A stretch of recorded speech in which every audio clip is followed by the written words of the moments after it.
Il est 13h, bonjour à tous. Merci de votre attention. Tout de suite, les titres à la une de l'actualité. Le Premier ministre Patrick Hachi a reçu en audience ce mardi dans la matinée Anna Berge, directrice générale des opérations de la Banque mondiale, qui conduisait une importante délégation en visite officielle dans le pays. Au cœur de ces échanges, le renforcement du partenariat avec la Côte d'Ivoire et les opportunités de développement pour le pays. Ce 11 juillet 2023, à l'instar de tous les pays africains membres de l'Union africaine, la Côte d'Ivoire célèbre la journée africaine de la lutte contre la corruption, placée dans le pays sous le thème suivant, gouvernance, éthique, valeurs et intégrité du sport en Côte d'Ivoire. À suivre le message du gouvernement lu par le ministre Epiphane Zorobalo.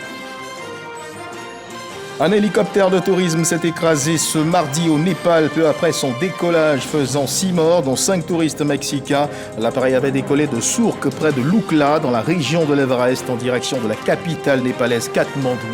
Voilà pour l'essentiel. Madame, monsieur, bonjour. Merci de nous suivre. Une importante délégation de la Banque mondiale est en visite officielle en Côte d'Ivoire depuis dimanche dernier. Ce mardi, conduite par Anna Berge, directrice générale des opérations de la Banque mondiale. Elle était à la primature pour une séance de travail. Anna Berge a été reçue en audience par le Premier ministre Patrick Hachi.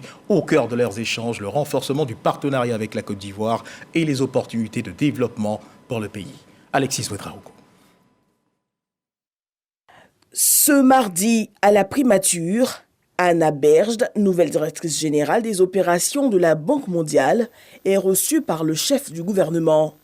Le portefeuille de l'institution dans le pays s'élève à 6 031 milliards de dollars, couvrant plusieurs secteurs tels que l'amélioration du capital humain, la promotion du secteur privé, la protection du climat, le développement local et l'agriculture. Je voudrais, au nom de son Excellence, Monsieur le Président de la République, vous traduire nos sincères sentiments de gratitude pour votre visite dans notre pays et pour la séance de travail extrêmement fructueuse. Nous avons eu une très bonne concertation sur la feuille de route de l'évolution du groupe de la Banque mondiale. Nous voulons nous assurer que nos engagements correspondent aux défis actuels de croissance dans le pays. Durant son séjour, la délégation rencontrera des parlementaires, le secteur privé et des représentants de la société civile, ainsi que les autorités de la Banque africaine de développement. Au programme surtout, la visite de plusieurs réalisations résultant de projets financés, notamment les canaux de gestion des eaux pluviales d'Abobo et la centrale électrique Cyprel 4. Un reportage signé Alexis Ouedraogo ce 11 juillet 2023. Nous le disions à l'instant dans les titres, à l'instar de tous les pays africains membres de l'Union africaine, la Côte d'Ivoire célèbre la journée africaine de la lutte contre la corruption. Cette 7e édition est une occasion de faire une rétrospective des actions menées depuis l'adoption de cette convention africaine, mais également de promouvoir la culture de l'intégrité et de la transparence dans la gestion des affaires publiques. L'État de Côte d'Ivoire a décidé de placer cette journée sous le thème suivant, gouvernance, éthique, valeurs et intégrité du sport en Côte d'Ivoire, annonce faite par le ministre Epiphane Zorobalo au nom du gouvernement au cours d'une déclaration. Les précisions de Michel Digré. Gouvernement, éthique, valeurs et intégrité du sport en Côte d'Ivoire. Le thème national retenu cette année pour la célébration de la journée africaine de la lutte contre la corruption interpelle sur le fait que le sport, objet de plusieurs enjeux, n'est pas épargné par ce fléau que constitue la corruption. Le blanchiment d'argent, le trucage de compétition ou encore le racisme, le non-respect des droits humains impactent négativement le secteur du sport à tous les niveaux et sont de nature à diminuer la confiance et l'attractivité du sport. Ces fléaux remettent en cause les valeurs que le sport entend promouvoir. Il s'agit des valeurs de justice, des valeurs d'éthique, des valeurs d'intégrité, de respect et de fair play. Au moment où la Côte d'Ivoire s'apprête à abriter la 34e édition de la Coupe d'Afrique des Nations, le gouvernement ivoirien se donne les moyens pour combattre la corruption dans le sport. Au regard des attentes légitimes du mouvement sportif, le gouvernement ivoirien, à travers le ministère de la promotion de la bonne gouvernance et de la lutte contre la corruption, en collaboration avec le ministère des Sports, le secrétariat exécutif de la Convention internationale contre le dopage dans le sport et l'UNESCO, a décidé d'élaborer une politique de l'éthique, des valeurs et de l'intégrité du sport en Côte d'Ivoire, politique qui devra s'étendre sur l'année 2023-2025. Reportage de Michel Digré et puis le monde entier qui commémore également ce 11 juillet la journée mondiale de la population. Une journée mondiale de la population qui est donc célébrée. Et cette célébration est une généralisation de la journée des 5 milliards marquée par le 11 juillet 1987. Cette journée, rappelons-le, a pour objet d'attirer l'attention sur l'urgence et l'importance des questions de population, notamment dans le cadre des plans et programmes généraux de développement.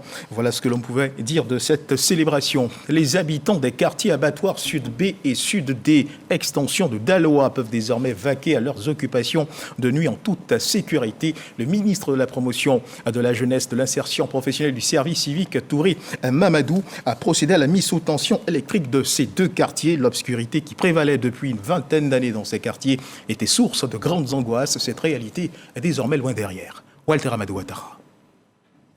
Plus de 20 ans après leur création, Abattoir Sud B et Sud D Extension, deux quartiers de la commune de Daloa, sont à présent connectés au réseau électrique national. Les populations savourent cet événement qui, pour elles, rime avec le développement.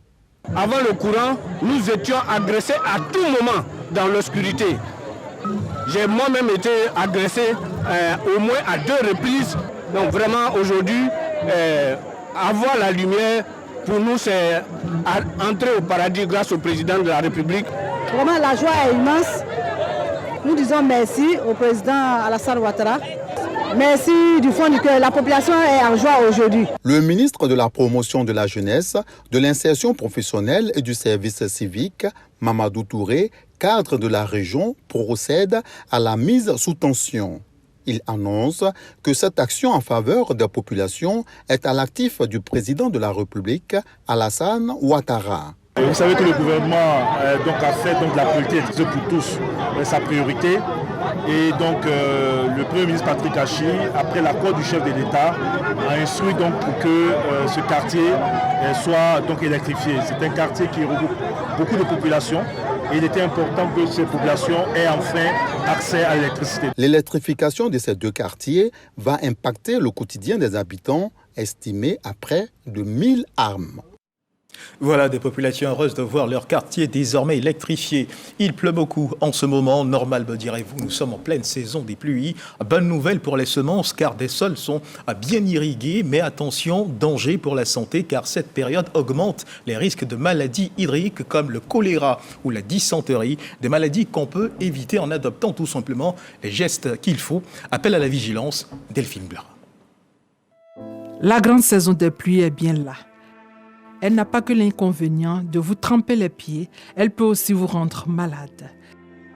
Les maladies liées à la saison pluvieuse sont nombreuses et provoquent des épidémies telles que la dysenterie, le choléra, la conjonctivite, la grippe et la pneumonie, le paludisme. Une maladie très fréquente durant la saison pluvieuse. Elle est transmise à l'homme par des piqûres de moustiques et plus précisément l'anophèle femelle. La maladie est favorisée par les eaux de pluie stagnantes qui sont propices à la multiplication des moustiques, mais aussi par les marécages, les ordures, les pneus usagés, les creux d'arbres aux environs des maisons, les gîtes larvaires. En clair, tous les endroits contenant de l'eau calme où les moustiques peuvent pondre des œufs. Le nombre de cas de paludisme augmente avec la saison des pluies. Pourquoi? Parce qu'avec la saison des pluies, nous allons avoir beaucoup plus de gîtes larvaires, beaucoup plus de lieux de reproduction des moustiques. Si on rend propre notre environnement, nous allons éliminer le paludisme. La grippe. La grippe est une maladie transmise par un virus. Ce virus s'attaque aux voies respiratoires supérieures, nez, gorge, bronches. L'infection peut dégénérer en pneumonie si elle est mal soignée. Le virus de la grippe se multiplie grâce à l'humidité. Il suffit d'un seul cas et la maladie se propage rapidement. Le choléra. Le choléra est une infection diarrhéique aiguë provoquée par l'ingestion d'aliments ou d'eau contaminée. Le choléra reste à l'échelle mondiale une menace pour la santé publique. La courbe de cette maladie évolue exponentiellement pendant la saison pluvieuse. La dysenterie. Elle provoque une diarrhée qui s'accompagne de sang. Cette maladie est due à la contamination des aliments ou de l'eau, souvent vectrice de propagation. Il faut souligner que dans des conditions de pluie et d'inondation, plusieurs facteurs peuvent augmenter le risque d'avoir la diarrhée. Ces facteurs sont le manque d'accès à l'eau potable, un mauvais assainissement de l'environnement, le manque d'hygiène personnelle et la consommation d'aliments insalubres. Avec la saison des pluies, les consultations ont triplé dans les hôpitaux et autres centres de santé. Alors, si vous ne maintenez pas vraiment votre système immunitaire pendant la saison des pluies, vous pourriez tomber facilement malade. Chacun doit chercher à sa manière à se protéger, à garder son environnement sain pour éviter certaines maladies de la saison pluvieuse. Voilà des conseils à prendre au sérieux afin d'éviter de tomber malade et de se retrouver dans les hôpitaux ou centres de santé. Parlons justement de centres de santé. Le tout premier centre de santé du quartier Anani, situé dans la commune de Port-Bouët, vient d'être inauguré par le conseil municipal de la commune de Port-Bouët, un don du premier magistrat de la commune de Port-Bouët, Clarisse Cagnala, Éric Corré. L'accès aux soins de santé de toutes les populations vivant en Côte d'Ivoire est une priorité pour le gouvernement ivoirien. Illustration de ce centre communautaire fonctionnel inauguré par le maire de Port-Bouët, Dr Emou Sylvestre, avec une ambulance hyper moderne qui va renforcer le dispositif médical dans la commune. La santé est très importante. Alors pour ce centre, c'était pour parfaire la carte sanitaire de notre commune. Anani est un quartier certes en devenir, mais avec une forte densité des populations. Donc il était important pour nous de faire suivre la viabilité de ce quartier en construisant ce centre communautaire. Le plateau technique de ce centre de santé communautaire répond à toutes les exigences en la matière. Nous avons tous les services qu'on peut avoir en matière de prise en charge, notamment les services de vaccination, de plan familial, de soins curatifs et naturellement les accouchements. Il faut que c'est un centre qui est hyper équipé. C'est un centre qui a reçu du matériel de dernière génération. Les populations de Anani dans la commune de Port-Bouët manifestent leur joie. Ils saluent l'arrivée du centre de santé Guéradé Balé Elisabeth. Ce centre de santé communautaire va contribuer à l'amélioration de leurs conditions de vie. Voilà, et on parle à présent de riziculture. Du côté de Yamoussoukro, la mission de la 9e Assemblée Générale de la Coalition, l'Assemblée Générale de la Coalition Africaine pour le développement de la riziculture a visité un projet consacré à la production au riz local en qualité et en quantité. Le projet de promotion du riz local en abrégé ProRil. Ce projet fait partie de ces nombreuses initiatives initiées par le gouvernement en partenariat avec le Japon en vue de travailler à l'autosuffisance en riz en Côte d'Ivoire. Léon Brou.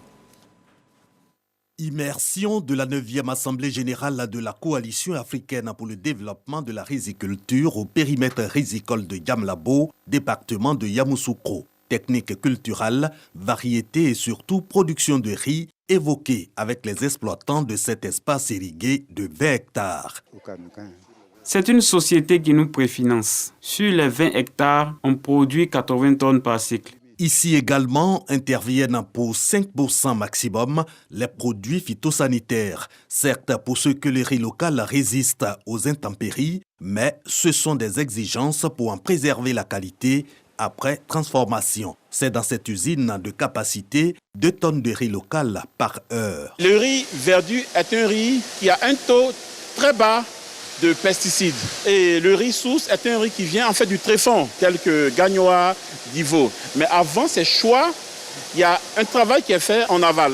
Ce travail, c'est d'abord de vérifier la qualité de ce riz et la texture de ce riz. Cap à ce ProRil, le projet de promotion du riz local. Formation, mécanisation, usinage, salle de traitement, post-usinage au peigne fin. Environ moitié de consommation de riz ici en Côte d'Ivoire sont dépendants de riz importé, mais on est en train de renverser cette tendance-là. Plus clairement, nous envisageons d'atteindre 4800 tonnes de riz par an. Face à chaque expert japonais, il y a un cadre de l'administration ivoirienne. Donc à la fin, toute l'équipe qui a mis en œuvre le projet sera mise à disposition de l'ADERI pour continuer la diffusion des connaissances acquises. Plateforme d'assistance technique du Japon pour une production ivoirienne de riz en quantité et en qualité, ProRil, donc un modèle de transfert de compétences. Les équipements que nous avons vus, effectivement, c'est adapté donc aux petits producteurs, aux surfaces que nous avons. On a parlé surtout de transformation et de qualité. Et pour pouvoir satisfaire les besoins en qualité des autres pays, il faut bien sûr avancer vers cette transformation de l'agriculture aussi.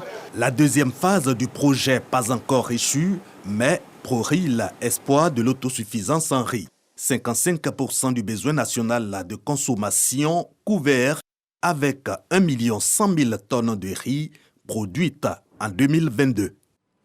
Un reportage de Léon Brou. On continue de parler d'agriculture. Les filières fruitières ont présenté les difficultés, les opportunités qui animent leur quotidien. L'objectif de ces présentations est bien sûr de contribuer à l'accroissement de leur compétitivité et de leur attractivité. Ces filières bénéficient de l'accompagnement du Fonds interprofessionnel pour la recherche et le conseil agricole. Les précisions de Lanciné Bakayoko. Les filières fruitières ont été propulsées comme domaine prioritaire dans le développement de l'économie agricole de la Côte d'Ivoire parce qu'elles représentent un énorme bassin d'emploi, une garantie de l'autosuffisance alimentaire, une niche en matière de création de richesses et un potentiel de diversification des ressources d'exportation. Pour atteindre tous ces objectifs, les filières fruitières ont impérativement besoin de relever un certain nombre de défis.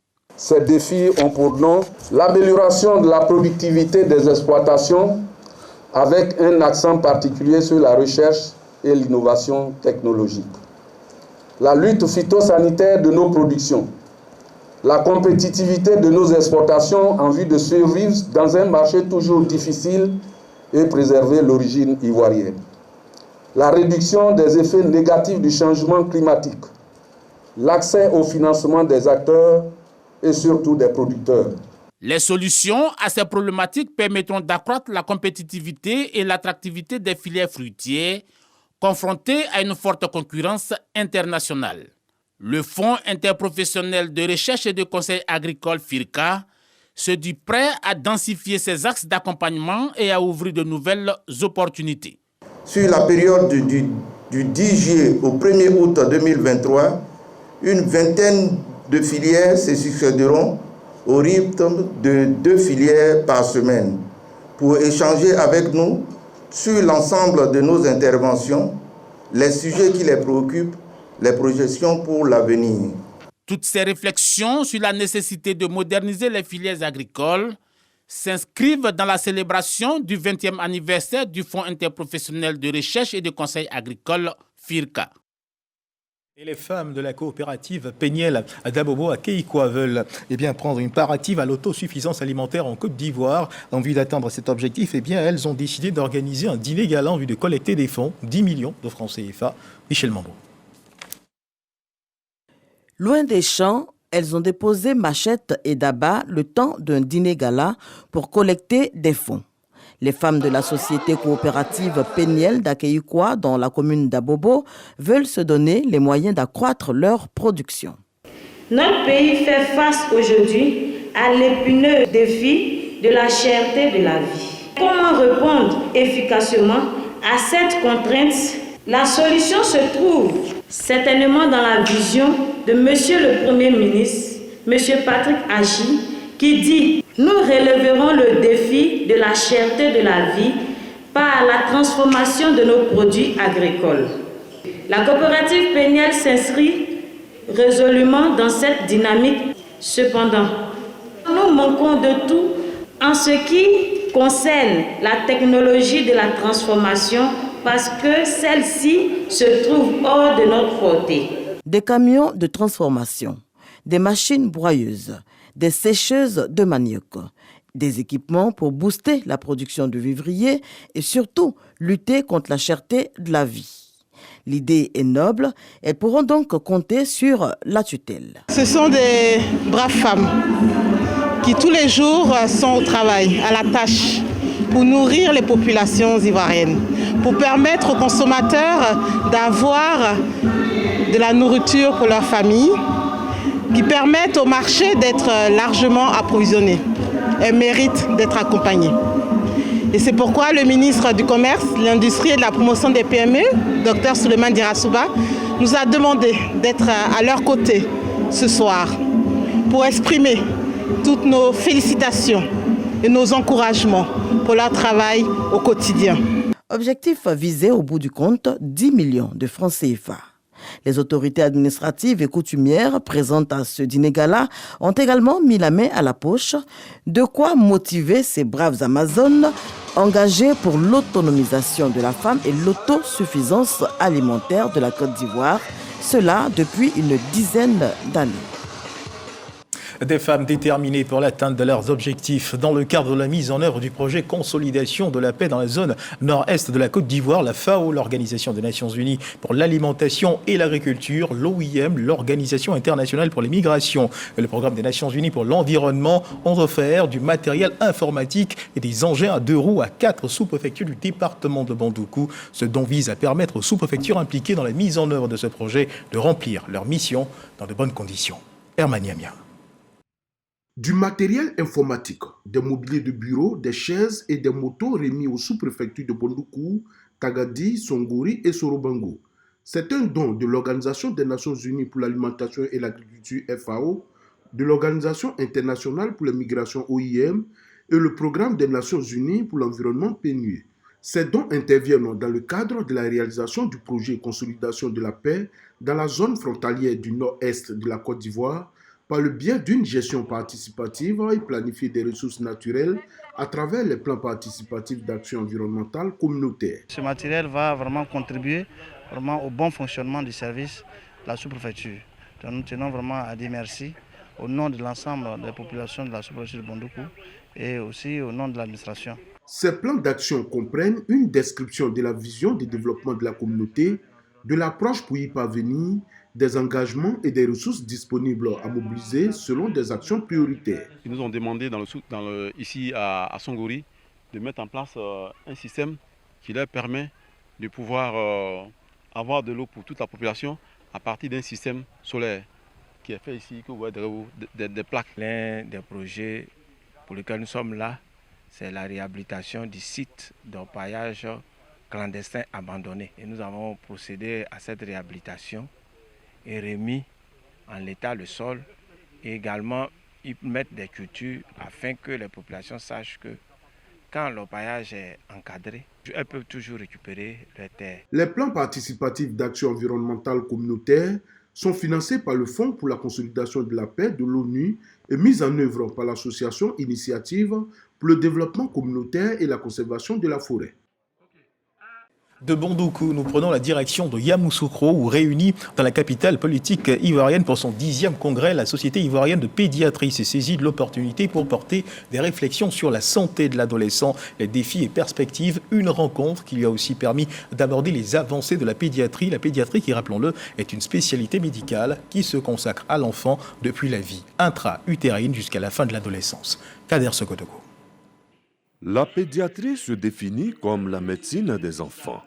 Ces médecins et autres spécialistes de cette science ont choisi Yamoussoukro pour le 10e congrès qui est initié concomitamment avec les 19e journées de la Société ivoirienne de pédiatrie. Un thème central qui définit une trajectoire à suivre, santé de l'adolescent, défis et perspectives.